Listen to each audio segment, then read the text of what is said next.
Folks are quick to jump to conclusions about you. They notice you're handling your own path, staying silent, preferring your own company, and boom, they act like they've cracked your code. But they haven't. They've spun this entire narrative in their minds about your personality and motivations. And it's nowhere near reality. The frustrating bit? They don't just hold onto those thoughts quietly. Nope, they voice them. They probe. They turn it awkward. Dive with me into the 8 most irritating habits that only Sigma guys truly understand. If these ring a bell, you're nodding along big time.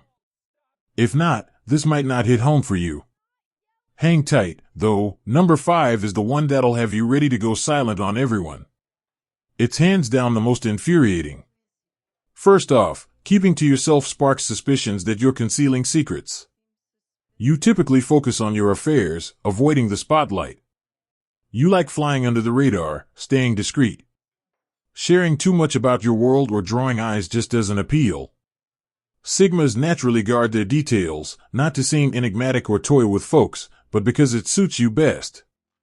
No urge to broadcast every chapter of your story. Yet others struggle with that boundary. They crave insights into your life to feel secure, like they can anticipate your moves.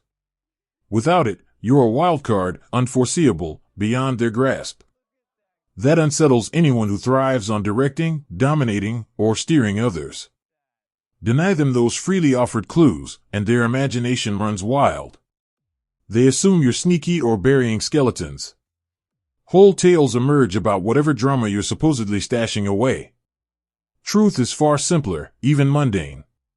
No thrilling covert existence or hidden alter ego. You're simply navigating your days without parading them for public scrutiny or feedback. Privacy matters to you. Not every moment demands airing out, posting online, or dissecting with acquaintances. Your routine isn't a spectacle, and you're not chasing validation for each decision. Still, that straightforward reason doesn't satisfy them. They demand ongoing feeds, specifics, a blow-by-blow of your hours. Refuse, and they act strange, firing off lines like, "What's with the mystery?" or "What's really going on?" Meanwhile, you're wondering, mysterious? I just don't owe you a rundown of my every choice. Voice it, and you come off guarded. So you bite your tongue, letting their theories fester. That only fuels their conviction of some massive cover-up. It's an endless loop. You're not aiming for intrigue or mind games. You're operating by your rules, with solitude baked in. In an era of constant oversharing, your reserve seems shady to them. Let that be their burden, not yours. Second, insincere flattery exhausts you way more than honest critique. Plenty of folks thrive on kind words. A pat on the back keeps them buzzing for days. For Sigmas, though, hollow kudos suck the energy right out. They ring phony and void. A tossed-off compliment you can tell is force drains you deeper than any jab. Real feedback? That lands okay. If it's genuine, even brutal, you appreciate the candor. You can process it, grow from it, press on. But that glossy, "Hey, nice work," when they haven't a clue about the effort or impact. It stings like a backhanded slight. Like they're reciting a script out of obligation. You're not hanging on others' nods of approval. You recognize your achievements and potential inside out. Yet people figure they're kind by flinging casual acclaim your direction. And there you are, forcing a thank you for their meaningless chatter. It's draining, really. And the kicker? You can't point this out without coming across like some bitter guy who spits on kindness. Folks chime in with, "Why not just accept the praise?" They miss the point entirely. It's never about refusing goodwill. It's about cherishing substance over fluff.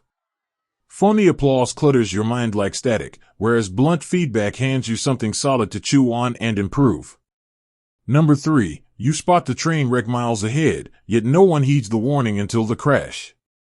Your buddy dives into a fresh romance, and from the first chat, red flags are waving. Could be the snide digs at their ex, the rude snap at the server, or just a vibe that's off kilter. You drop a gentle hint, purely to shield them, and bam, they bristle. They label you pessimistic, envious, or a buzzkill spoiling their bliss. Half a year on, the whole thing detonates precisely as you foresaw. Or take your colleague cozying up to that sketchy boss who picks golden children, you clock the fallout brewing.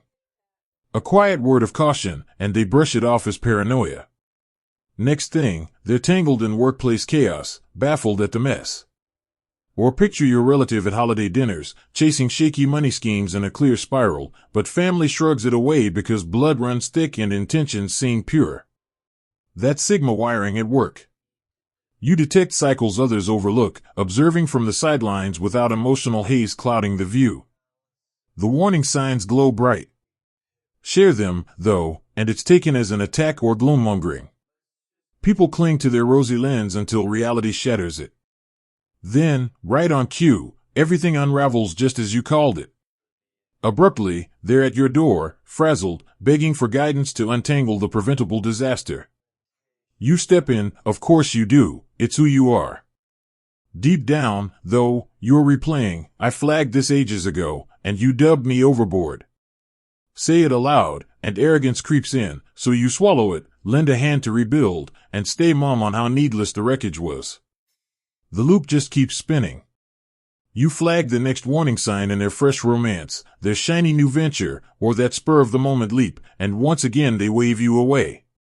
It's like being the lone clear-headed soul in a room full of people making tipsy choices, while they all insist you're the one missing the party. Number 4, you grasp concepts instantly, yet you have to fake confusion. You're wired sharp, one rundown and the full map clicks into place, the idea, the strategy, every angle. But flash that speed and folks squirm. They feel exposed, convinced you're flexing or painting them as sluggish. So you've mastered the art of restraint.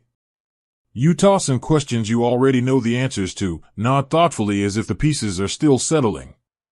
You throttle your pace to match the group, dialing down your own spark so nobody feels eclipsed. And here's the kicker, no one clocks the effort. They simply figure you're cruising at their speed. Let the truth slip, that it landed on the first pass, and defenses flare. So you think you're the brainiac here, or must be sweet to be a prodigy. It's never about superiority, it's pure processing velocity. Still, they take it as a personal slight. Sigmas navigate this minefield daily because your mind outruns the pack without trying. You've discovered that feigning a slower gear is the smoothest path through social terrain. Infuriating, though, to keep muting your edge just to keep the room cozy. Number 5, people mistake your calm for restlessness. You're content exactly where you stand. No itch for nonstop thrills, no urge to pack every evening with clamor or chase the next adrenaline hit. Solitude feels rich, your own company is enough. Silence isn't a void, it's strength. Yet others watch you sit steady, opting out of their whirlwind, and decide you're bored stiff, deprived of real living.